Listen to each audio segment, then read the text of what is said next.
Talk to me nice, talk to me honestly. I'll put my call bag up against anybody out there, medical YouTuber or otherwise. Let me show you guys how it's done.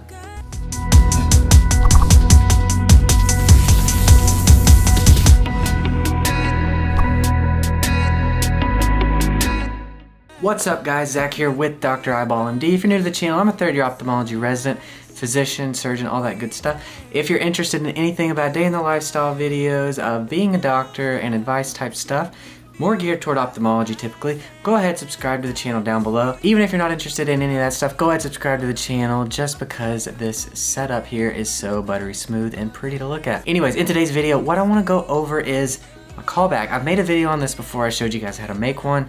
This is an ophthalmology call bag, but you can really use this type of bag for anything. You don't have to be in medicine even, but mine is for medicine. I'm a doctor, and this is how I pack the call bag. The reason I'm showing you guys this video is because each year in the United States and elsewhere in the world, there's a whole new flock of young surgeons, young ophthalmologists that get to make their foray into the lovely beast that we call primary call. And so it can be super overwhelming, and having a complete call bag with everything you need right there at your hands so that you're not looking for stuff while you're getting blasted on call is really a huge plus. So I'm going to show you how I do it, how I have a call bag that really got me through a lot of calls just because I had all the stuff I needed, and it made it a lot easier so I wasn't going to look for stuff. Alright, so let's dive into the bag. Just to start off with, this is a low pro camera bag. It is a whatever size I put on the screen there, and basically the nice thing about this bag is you can take it off, throw it down on the counter, and then it opens in this fold out configuration. And then you get this nice segmented kind of compartmentalized bag basic. So kind of diving into the setup of what I've done here, right in the heart of the bag, just like in the heart of me, is something oculoplastic space. And what I have here is my loops. And so I have my loops in the case here. So anytime there's a oculoplastics procedure where I need to suture someone's eyelid or anything like that, or need to look at something in really fine detail, I have my loops and they pop in right there in that kind of main area. The next thing I have is this cool little triangular thing that I've made here that just fits a few different drops, some dilating drops, some numbing drops that are all non-expired and up to date. And so I just stuff those in there so I can dilate patients if need be, and then I have Prepare-Cane to numb their eyes if I need to.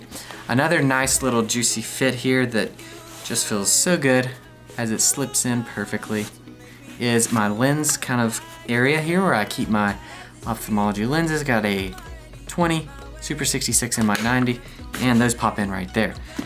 The next area, and this is a new addition that I recently made since the last video, because I'm going into oculoplastics, is this cool little bag from Low Pro. It's also a kind of camera bag. It's made to carry things like wires and USBs and SD cards and things like that, but I found that it nicely works as a place to hold some extra sutures that I have for sewing up lid lacks and things like that. And so I just pop those in there, and I have them I have them divided up based off the type of sutures that they are and that I might need. The next section that I have here is kind of a miscellaneous one, and I have it right here in the front. It just pops open like this. I have some lens cleaner to clean the lenses, clean my glasses. I have some betadine if I need to do like something semi-sterile here. And then I have this cool little guy. This is actually really cool. You can get these if you buy any little Yeti koozie type container thing. They come with these little fake cans, and then the top pops off, and I think they're just really cool to hold some extra stuff. So I got some needles in here, some unopened needles, some unopened syringes, and then some lidocaine and stuff that I might need on call. So these are really cool little containers that just kind of pop in everywhere. Really useful. pH paper if someone gets a chemical burn. I have some disposable jewelers in here, some fluorescein strips, and then I have some of these calcium alginate swabs if we need to swab a corneal ulcer and that kind of thing. And then I have a marking pen if I need to mark anybody that's going to go to the OR or something like that. A lot of the stuff you can find, you know, on the floor and stuff or in the ER, but it's nice to be able to have it for when you can't and when you're getting kind of hammered on call. So I keep some of that stuff in there, make sure it's all nice and up to date. The next section here is specific kind of for me, and I think you could You could make this section obviously whatever you wanted to. I used to keep some different things in here, but what I've done now with this little section here, pop it open, this is kind of the vlogging section, or section for camera type stuff. So I have a lens cleaner here. I have this cool little tripod that unfolds and it holds a phone, so if we're going to be shooting any videos with the phone. I have this little guy that is actually a little microphone that pops into the phone. It's made for a cell phone and it's really nice. It's by Shure. And then finally in this section I have another little case with a wide angle lens that pops onto the phone if we need to be vlogging or need a wider angle shot, and then also a little lapel mic that actually clips right into a cell phone. So this whole little section here is basically just for my video stuff and the vlogging if we need to be vlogging or something, or want to take a cool picture for Instagram or whatever. Anyways, that section is for that. And so I have these little Velcro squishy tie things here that just kind of hold everything in place, keep it nice and neat. And then we go to this section. Up here I have a gonio lens, and what I've done in my gonio lens box is something that you can do is actually just get an X-Acto knife, and I made a cutout for a scleral depressor. If you want to keep your scleral depressor somewhere, I have it a little cutout here where it pops in nicely, and then we have our gonio lens that goes in there. And then I have another low pro case, another little tiny hard camera case here. And inside of here I have a few extra drops that I might need on call and stuff like that. Honestly, you could just put whatever you want in these. And if you're not in medicine, if you're not a doctor, if you're not in ophthalmology, obviously put whatever you want in there. And then I also have a little battery powered cautery tool that's never been used. So if we needed to do anything to achieve some hemostasis in the ER or whatever and we can't find cautery, I do have that. And so everything fits very nice and neat. If we close the bag here, in the very front I have ibuprofen for the inevitable headaches I get when I don't eat operating, and then breath mints, and then a few other things that you're going to want, especially if you're doing ophthalmology, is a good pen light. This one I have is a Lumentop pen light, if you can see there. I made a whole other video about this on the channel. It's a really good pen light. It's one of my favorites. It has 3 settings, 3 brightness settings. Low, there's the really high one, there's the medium one. I do it on the low one if I'm checking a patient's pupils. If I just need bright light to look at something, then I can use whatever setting.